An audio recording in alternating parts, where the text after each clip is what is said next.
여러분 다음의 숫자를 한번 여러분이 맞춰보시기를 바랍니다.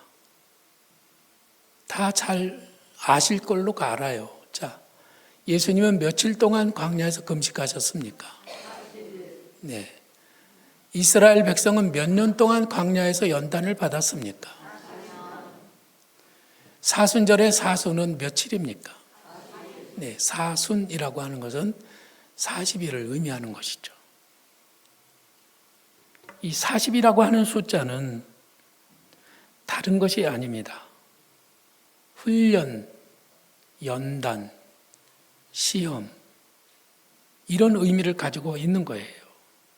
예수님은 40일 동안 금식하시면서 시험을 받으시고 연단을 받으셨습니다. 이스라엘 백성도 40년 동안 광야에서 연단을 받았고, 이 사순절은 그러므로 우리에게도 시험과 연단의 시간이라고 하는 것이죠. 저는 사순절이면 해마다 사순절 기도를 하면서 늘 근신하면서 보내왔습니다. 그때마다 참 힘들고 괴로운 일들이 퍽 많았어요. 왜냐하면 하나님은 실제적으로 저를 훈련하기를 원하셨기 때문에 삶 속에서 훈련을 받았던 것이죠. 그래서 이 사순절을 맞이하게 되면은 사순절엔 기도해야지. 그러면서도 또 한편으로는 두려운 마음이 듭니다. 왜냐하면 또 하나님께서 나를 연단하실 것이기 때문이에요. 두렵지만 이 사순절을 훈련을 받으면서 끝까지 잘 감당하는 저와 또 성도들이 되시기를 부탁을 드립니다.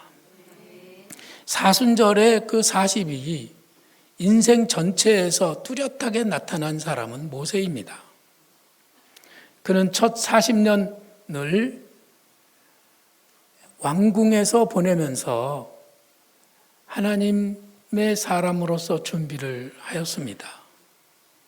성경에 보면 오늘 읽은 성경의 22절에 모세가 애굽 사람의 모든 지혜를 배워 그의 말과 하는 일들이 능하더라. 그는 모세는 왕궁에서 지내는 동안에 애굽의 학문과 무술을 배워가지고 살았다는 것이죠. 유대인 역사가인 요세푸스라고 하는 사람이 있는데 이 사람은 이렇게 말했습니다. 모세는 에티오피아의 전쟁 중에 장군으로서 대단한 승리를 거두었다. 이미 모세는 장군이 되어가지고 에티오피아하고 전쟁을 할 때 큰 승리를 거두었다는 것이죠. 그는 이미 탁월한 지도자로 활동하고 있었습니다. 모세가 만일 왕실에 그대로 남아 있었다면 그는 큰 권력을 쥐고 부귀영화를 누릴 수 있었을 거예요. 한마디로 말하면 그는 최고의 스펙을 가진 사람이었던 것이죠. 두 번째로 그는 바로의 공주의 아들로 살기를 거절했다고 합니다. 부귀영화가 그 앞에 있는 거예요. 이미 그는 그걸 가지고 있었습니다. 그런데 그는 바로의 공주의 아들이 되기를 거절했다고 히브리서 11장에 그의 삶을 나누면서 말씀하고 있죠. 왜 그랬을까요? 자기 백성들과 함께 고난받기를 더 즐거워했다고 하는 것이에요. 그는 보통 사람이 아니었어요. 잘 먹고 잘 사는 것이 그 인생의 목표라고 생각하지 않았습니다. 굉장히 숭고하고 높은 그런 가치관을 가진 사람이었던 것이죠. 한마디로 말하자면 그는 거룩한 열정을 가지고 있었는데 그는 자기 민족을 해방시키겠다고 하는 대단한 비전을 가지고 있었습니다. 자신은 아마도 이 모든 일에 이제 준비가 되었다고 생각했던 것이죠. 그래, 내 백성을 구원해야 돼. 나는 지금까지 40년 동안 바로의 궁에서 학문과 무술을 익혔으니 이제 내 백성을 구원해야 되겠다. 그리고 그는 떨치고 일어나서 이제는 백성들 앞에서 자기를 나타냈습니다. 숨어있던 모세가 커밍아웃 하게 된 것이죠. 그는 애굽 사람을 쳐 죽이고 백성들이 자기를 높여서 자기가 자기 민족의 지도자가 되고, 그래서 이제는 쿠데타를 일으키리라는 그런 꿈을 가지고 있었던 것이 분명합니다.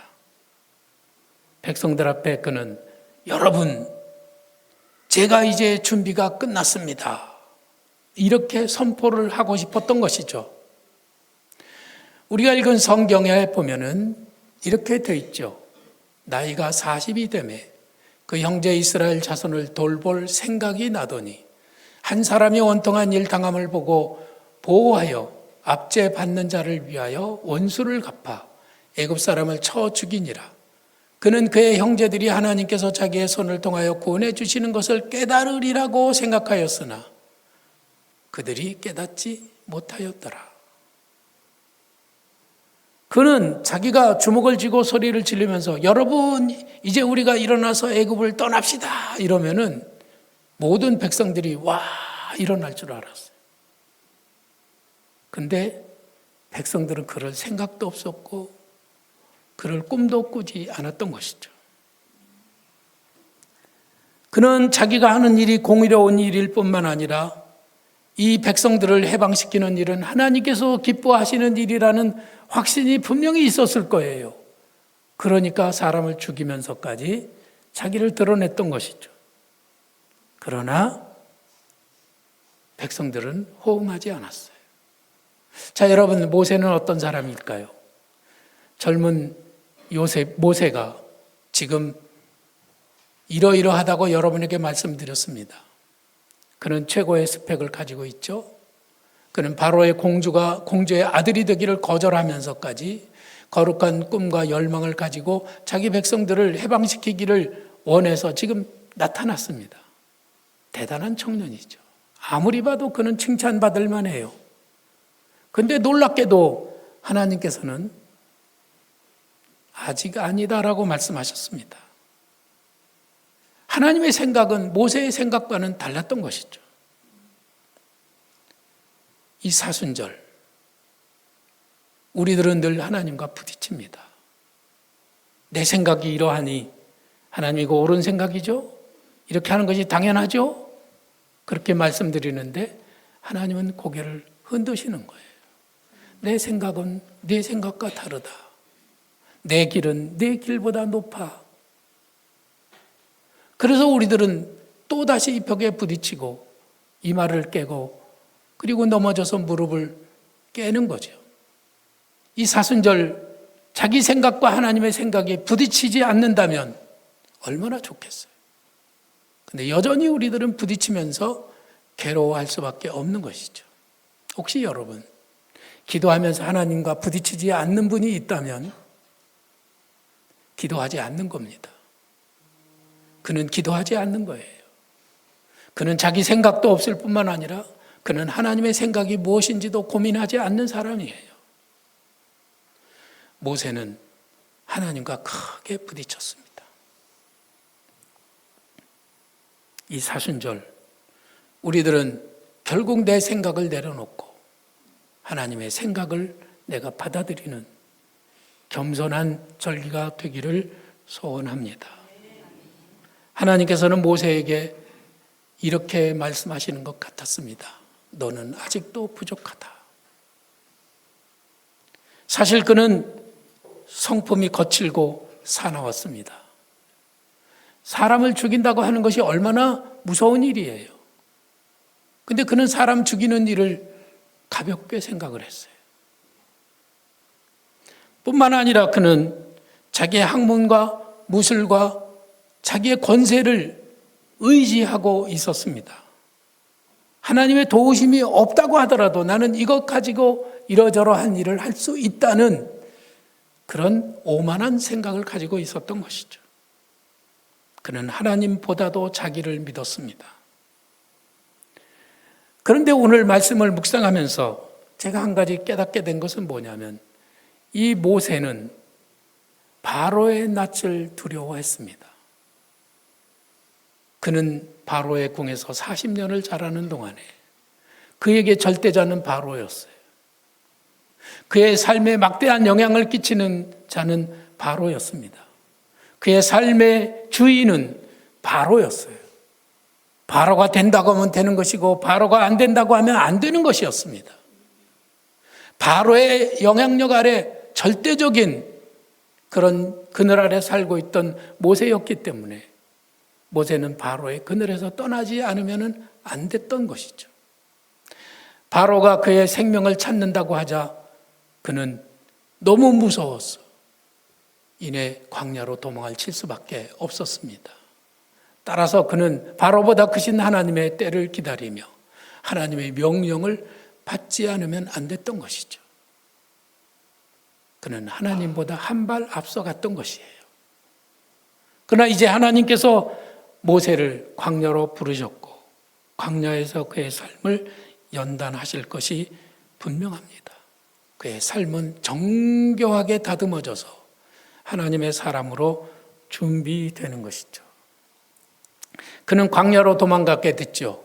그래서 두 번째 40년을 또 맞이하게 됩니다. 오늘의 핵심은 이 두 번째 40년입니다.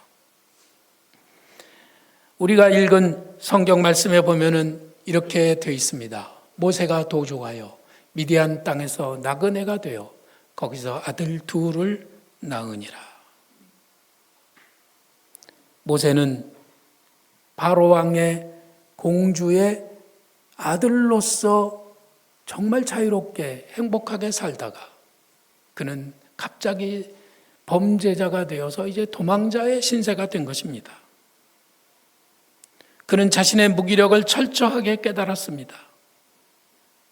정말 깨달아야 할 사람은 백성이라고, 백성이 깨달아야 된다고, 백성을 가르쳐야 된다고 그는 생각을 했는데 하나님은 백성에 앞서 네가 먼저 깨달아야 된다고 말씀하시는 것이었어요.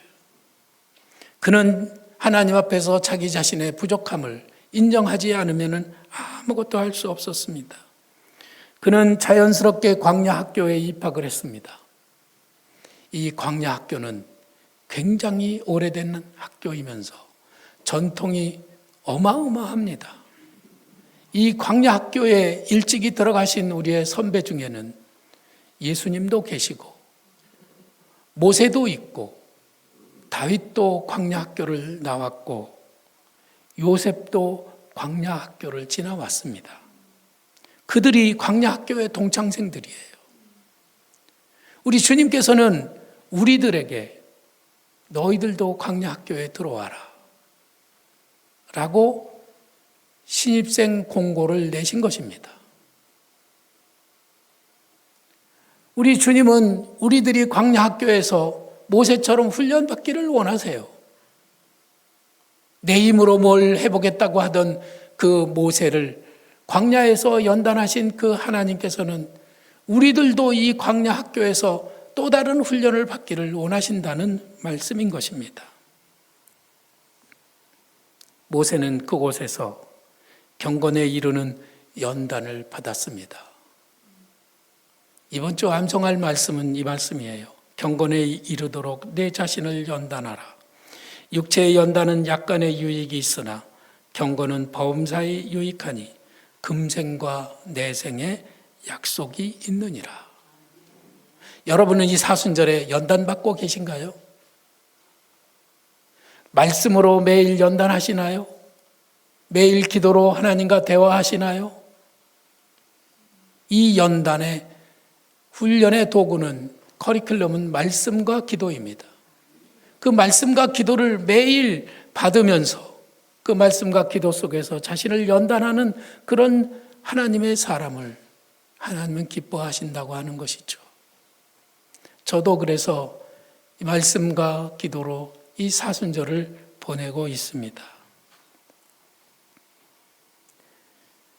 최고로 좋은 대학을 나온 두 청년이 큰 백화점에 취업을 했습니다.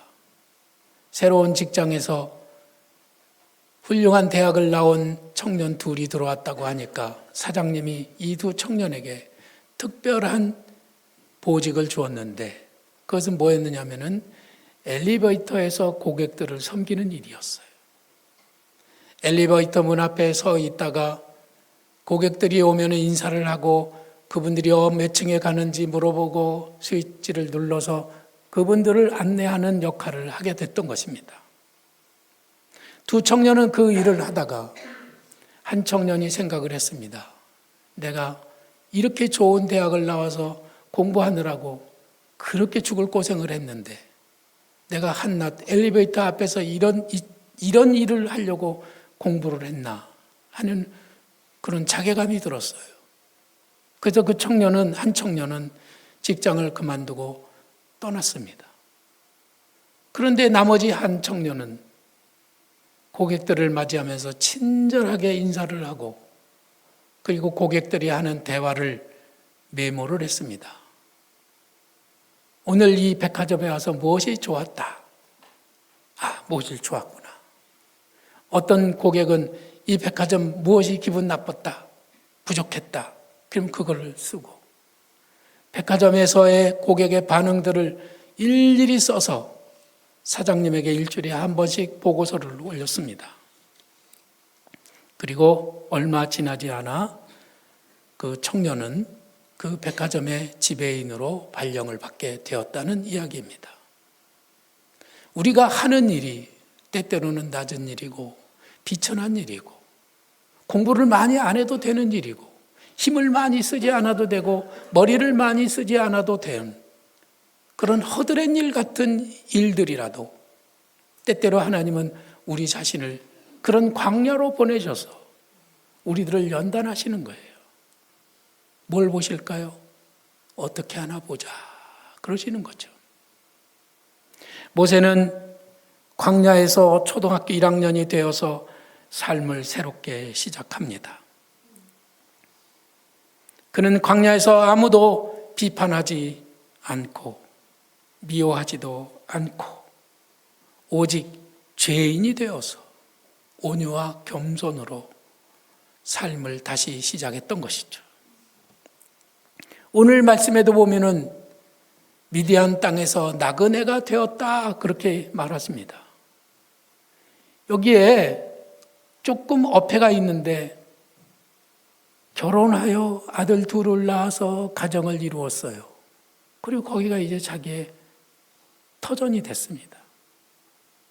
가정을 이루었어요. 그런데 그는 여전히 나그네였다고 하는 것이죠. 우리들은 이런 찬송을 부르죠. 죄 많은 이 세상은 내 집 아니네. 여기는 우리 집이 아니에요. 왜냐하면 여기는 타국이기 때문에 그렇습니다. 우리의 본국은 여기가 아니에요. 우리의 본국은 저 하늘나라입니다. 저는 미국에서 타국 생활을 하다가 내가 이제 한국에 가면은 내 나라로 가게 되는구나. 그런 작은 소망이 있어서 한국에 다시 왔습니다. 그럼 한국에 오면 여기가 나의 고향이요, 내 고국이지만 영적으로는 이 나라는 내 나라가 아니에요. 여러분들도 한국이 고국이고 한국에서 태어나고 한국에서 자라났지만은 여러분 여기는 우리 고향이 아니에요. 그래서 이 땅을 살아가는 우리 모두는 결국은 나그네의 삶을 산다고 하는 것이죠. 우리 교회를 매각하는 의논이 본격적으로 진행되고 있습니다. 휴먼케어 조합원들과 이사들은 우리 교회를 보면서 군침을 막 흐르면서 너무너무 좋아하는 거예요. 자기들에게 딱 맞는 공간이라고. 사실 이 공간에 들어오면은 겉에서 보기에는 이렇게 네모나게 딱 돼 있는 뭉뚱그려진 건물 같지만은 들어와 보면 아기자기하게 요목조목 필요한 구석구석들이 있습니다. 그래서 사람들이 와 보면은 참 놀랍다고 얘기를 하는 거예요. 근데 그분들이 이곳을 보고서 이제 침을 흘려요. 너무 좋아하는 거예요. 근데 저는 걱정이 됐습니다. 하나님, 두렵습니다. 이 건물이 이제 그분들에게 팔기로 계약서를 쓰고 넘기면은 우리들은 이제 예정된 시간에 예배당을 건축하고 그곳을 이사를 가야 되는데 만일에 계약이 끝나는 날까지 우리가 건축을 하지 못하게 되면 우리는 어디로 가죠? 그런 걱정이 앞서기 때문에 두려운 거예요. 근데 주님은 저에게 늘 말씀하셨어요. 제사장 언약궤를 메고 요단강에 발을 담그면 그때부터 요단강이 갈라질 것이다. 아직은 갈라지지 않았어요. 우리가 만일 도전하고 용기를 내서 이 일을 시작하면 그때부터 하나님이 길을 열어주신다고 말씀하시는 거예요. 이제 우리는 본격적인 광야 생활을 시작하게 됩니다. 여러분들도 그 일을 각오하시겠습니까?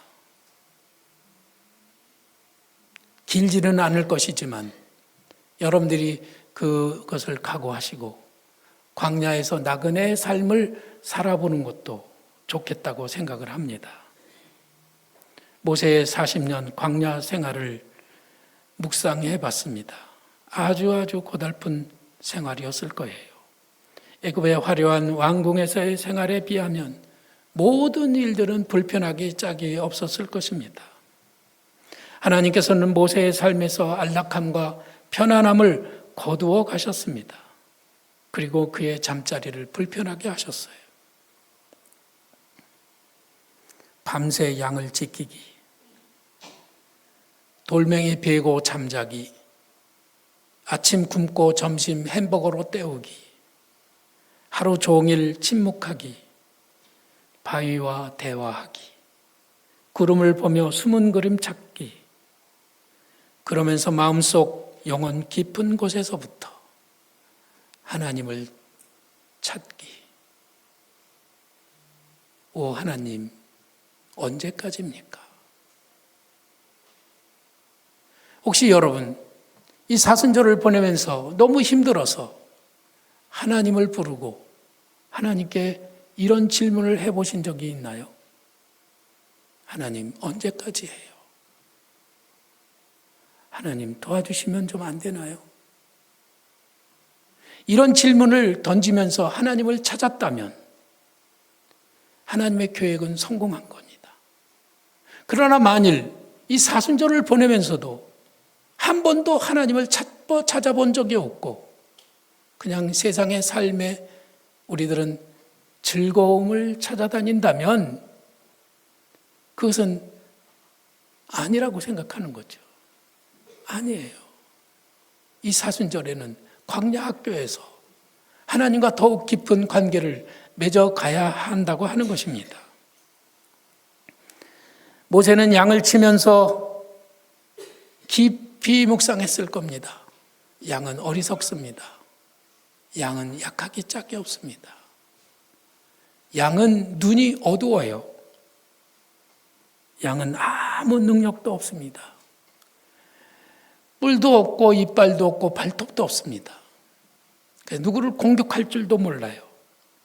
이런 바보 같은 이 양들을 가르친다고 해서 양이 배웁니까? 아무리 가르쳐도 양은 배우지 못해요. 결국 양들은 어떻게 해야 되느냐면 그냥 온유하고 겸손한 마음으로 사랑하고 보살펴주고 지켜주는 것이 양을 잘 키우는 겁니다. 그러면서 모세는 백성들을 섬겼습니다. 그것을 배운 거예요. 김남조 시인이 이런 시를 썼습니다. 기다릴 줄 아는 사람과 사랑하세요. 그래야 당신이 방황할 때 그저 이유 없이 당신을 기다려 줄 테니까요. 여러분은 기다릴 줄 아십니까? 지루하고 아니 지긋지긋한 사순절을 보내면서 기다릴 줄 아는 그런 성도들이 꼭 되시기를 부탁을 드립니다. 지적장애 아동이 블록 쌓기 하는 것을 보면서 어느 봉사원이 이렇게 마음이 다급해졌어요. 지적장애 아동이니까 블록 쌓기를 하는데 잘 안 되는 거야. 쓰러지고 또 쓰러지니까. 그걸 지켜보고 있던 봉사자가 야, 이렇게 하면 되지 않을까 하고 블록을 가지고 도와주려고 그러는데 그 아이가 뭐라 그랬냐면 손을 탁 치면서 그렇게 하는 거 아니야. 그러면서 도움을 거절했어요. 여러분, 지적장애 아동을 섬기는 이 봉사자는 장애 아동을 가르칠 수 없다는 것을 깨달은 겁니다. 장애 아동은 가르치는 게 아니에요. 장애 아동은 곁을 지켜주는 겁니다. 공감해주고, 칭찬해주고, 함께 있어주면 그것이 가장 잘 섬기는 거예요. 근데 저는 43년을 목회하면서도 지금까지도 뭘 계속 가르치려고 하고 이끌려고만 생각을 했었던 것이에요. 그것이 얼마나 어리석은 일인지 몰라요. 아마 성도들도 그런 마음을 가지신 분들이 굉장히 많을 거예요. 난 누가 뭐 잘못하는 거 보면 못 참아. 꼭 가서 지적하고 가르쳐줘야지. 그런데 우리들이 광야 학교에서 배워야 할 것은 사랑으로 섬기는 거예요. 그것을 우리들이 배워갈 수 있다면 얼마나 좋겠습니까? 그러므로 하나님의 능하신 손 아래에서 겸손하라. 때가 되면 너희를 높이시리라. 우리가 겸손히 섬기는 것이 그것이야말로 우리들이 이 광야 학교에서 배워야 될 중요한 학과목이라고 하는 것입니다. 오늘 말씀에 보면 모세가 40년이 참에 하나님께서 불타는 가시떨기 나무 사이에서 모세를 부르셨습니다. 하나님께서 80살이 된 모세를 부르셨던 것이죠. 모세는 기다릴 줄 아는 사람이 되었습니다. 온유하고 겸손한 사람으로 훈련되었습니다. 저 옛날에 사납고 거친 모세는 사라지고 여기 하나님 앞에 새로운 모세가 서 있었습니다.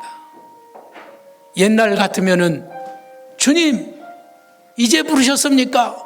그래요, 저는 기다렸습니다. 주님께 달려가겠습니다. 이랬을 텐데 모세는 하나님 저는 부족합니다. 정말 그 일을 저는 할 수가 없어요. 그것을 보면 모세의 옛날의 패기와 혈기는 다 사라지고 그의 삶 속에서는 이제 겸손만 남아 있었던 것이죠.